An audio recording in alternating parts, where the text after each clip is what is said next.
Kalau sholat kamu ingin sempurna, maka sempurnakan dulu wudunya. Awas, hati-hati bu ya, bu. Lihat baik-baik.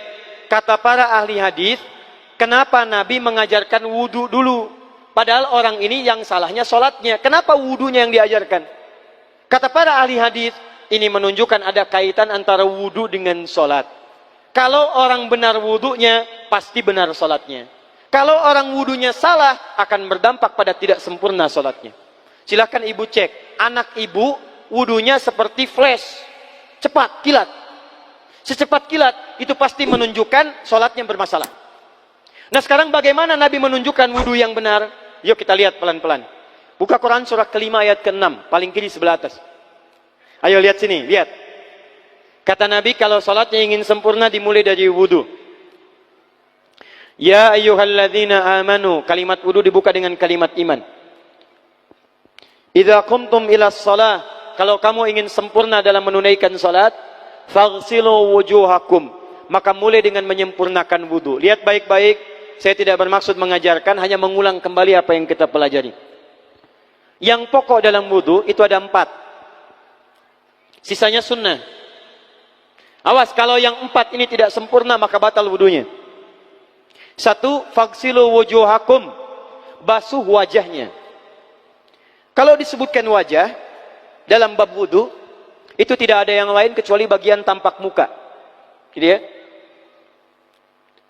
Kalau yang punya jenggot, itu termasuk janggutnya di selai-selai. Kalau bapak kalau tidak punya jenggot atau belum punya jenggot, tidak usah maksa. Karena sunnah dalam hadis jenggot itu sunnah merawat, bukan menumbuhkan. Silakan buka tentang babul liha, bab jenggot. Itu hadis-hadis tentang sunnah jenggot, sunnah merawat. Merawat bagi yang punya jenggot. Tapi yang tidak punya jenggot jangan dipaksakan. Beli arang, sok. Beli timun, tidak usah. Ya, tapi kalau ada jenggotnya silakan rawat dengan baik supaya menampakkan nilai-nilai kemuliaan. Tahan. Sekarang kita mulai. Bagaimana cara berwudu yang baik? Perhatikan baik-baik. Kata Quran, faghsilu, membasuh wajah. Kalimat Qurannya menggunakan kata ghasala. Ghasala itu ambil airnya, tumpahkan di tempat yang dibasuh. Ambil airnya, tumpahkan di tempat yang dibasuh. Mohon izin, tahan sebentar. Mas, sini mas. Punten ya, yang kan bantosan, kadia sekedap.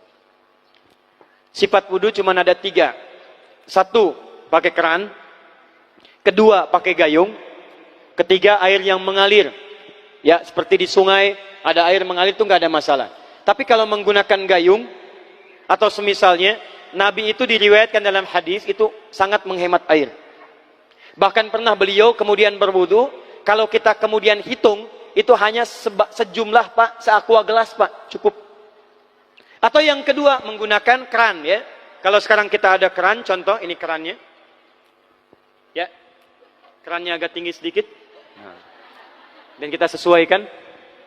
Ambil airnya. Misal contoh, ghasala. Ghasala itu bukan ditumpahkan, ambil air, tumpahkan di tempat yang akan dibasuh begini. Yang telunjuk itu kemudian menghapus atau menghilangkan kotoran di sela-sela mata, contoh. Yang jempol menghilangkan kotoran di sela-sela telinga bagian belakang di sini. Ya.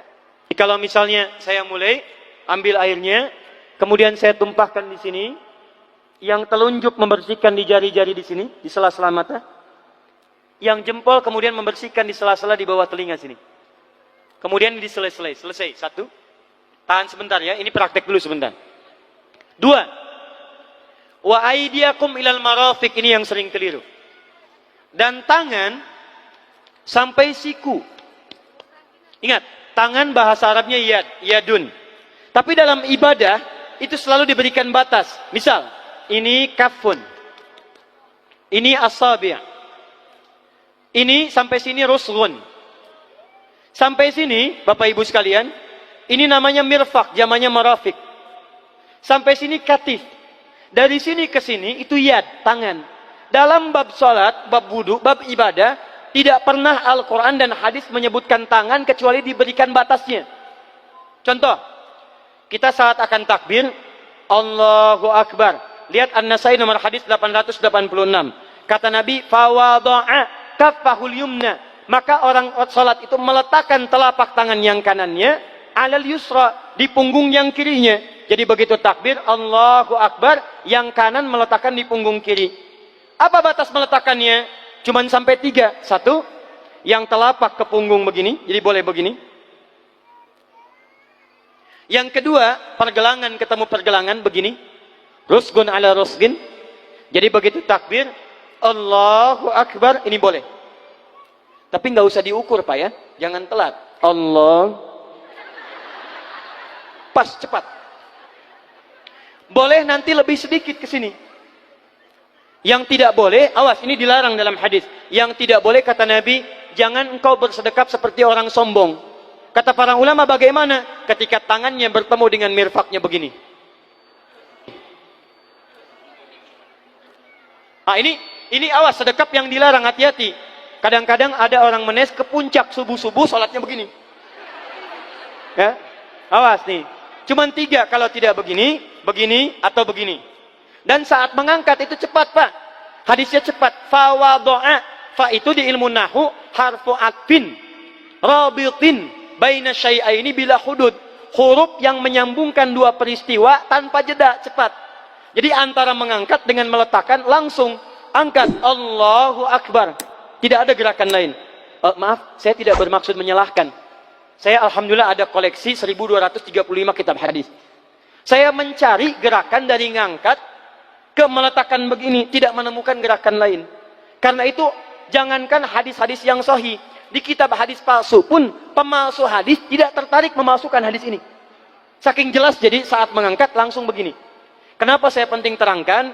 Karena ada sebagian saudara-saudara kita merasa tidak enak, Ustadz, kalau saya takbir masa kiri duluan, sedangkan kiri kurang bagus, yang bagus kanan. Saya mah pengennya begini aja lah, begitu takbir kanan duluan baru tutup dengan kiri. Jadi begitu diangkat Allah, kanan masuk, kiri begini tutup. Kadang-kadang kaki naik dikit. Nah, itu maaf, saya tidak bermaksud menyalahkan, tapi saya belum menemukan hadisnya. Dan pemalsu hadis pun tidak tertarik memalsukan hadis ini karena saking jelasnya, angkat tutup. Jelas ya? Nah, sekarang lihat sini. Dalam bab wudu, bahasa Qur'annya mengatakan wa aidiakum ilal marafiq, dari tangan sampai siku. Ila dalam ilmu nahu harful ghayah, huruf yang menunjuk pada tujuan, batas dari ke. Ana minal an sa'adhab min Menes ila Bekasi. Saya setelah ini akan pergi dari Menes ke Bekasi. Jadi saya berangkat dari mana? Menes. Tujuannya kemana? Bekasi. Tujuan dalam bahasa Arab menggunakan ila, harfu ghayah, dari Menes ke Bekasi. Menes ila Bekasi. Dalam wudu, lihat, aidiakum ilal marafiq, ila sampai siku, bukan dari siku ke tangan. Jadi saat kita mengambil air wudu, ambil airnya, tumpahkan dari sini ilal marafiq sampai ke siku, ke sini. Balikan lagi ke depan. Jadi bukan kerannya dibeginikan, sikunya dibeginikan, takut, bukan. Jadi bukan siku diteruskan ke bawah. Yang tepat itu ambil airnya, kemudian basuh dari sini sampai dengan ke sikunya. Hati-hati, ini ada maknanya. Dan jika benar di hadis Muslim, jika orang wudunya benar seperti ini, maka bersamaan dengan jatuhnya air wudu itu, jatuh pula dosa-dosa dan kotoran yang melekat pada anggota tubuhnya. Tidak cukup dengan amin, nanti kita lihat dulu. Teruskan, saya baru caranya dulu nih. Awas. 3. Wamsahu biru'usikum. Wamsahu, lihat, untuk wajah pakai gosala, basuh. Tangan gosala, basuh. Tapi ketika berpindah pada yang ketiga, wamsahu, berubah jadi masaha. Tahan sebentar ya. Calik. Duduk sini aja. Lihat sini. Ya, pilih. Duduk di sini atau ngapus. Ah, sudahlah. Datang sendiri, nulis sendiri, ngapus sendiri, luar biasa. Cuman di Menes ini. Ini awas, ini penting ini Bu ya, penting. Saking pentingnya, susah dihapusnya tuh. Dah, sini aja. Masaha.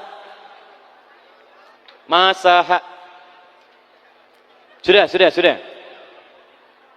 Masaha artinya mengusap. Kalau yang tadi membasuh, kalau masaha mengusap. Jadi yang ketiga ini tidak usah dibasuh. Jangan tumpahkan air di tempatnya, tumpahkan airnya kemudian usap tempatnya. Pertama, wamsahu biru'usikum. Masya Allah, kata Allah, bagian ketiga usap kepalanya. Awas, hati-hati. Tangan selesai pindah. Pindah kemana? Bukan ke rambut, tapi kepala. Kepala. Jadi dalam bab wudu yang diusap bukan rambutnya, kepalanya. Itulah keadilan Allah. Kalau yang diusap kepalanya, semua manusia yang hidup pasti punya kepala. Tapi kalau yang diusap rambutnya, ada ketidakadilan. Karena tidak semua orang punya kepala, punya rambut. Tuh. Nah sekarang lihat sini.